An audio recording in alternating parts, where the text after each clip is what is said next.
For those of you who are not going to watch the full 30-minute live that I just did where I talked about DBT skills and other things, or if you did watch it but you just want the 2 DBT skills that I went over in that video in a bite-sized form that you can come back to, here you go. I'm going to do a part 1 and a part 2. The first DBT skill that I went over is called the 5-4-3-2-1.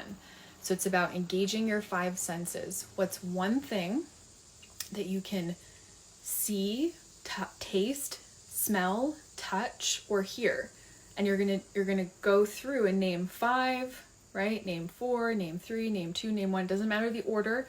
I like to do like 5 things that I can see, 4 things that I can hear, 3 things that I can touch, 2 things that I can smell, and 1 thing that I can taste. That's just the order that works for me.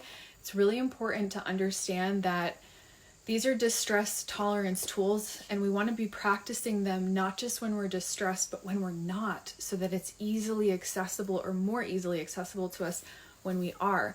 And these tools are not about bypassing, it's about sometimes just getting through the moment so that we have enough regulation to actually unpack whatever it is that we need to unpack. So it's really important to note, we're not just doing this distracting and then sweeping it under the rug, we're coming back and dealing with it later.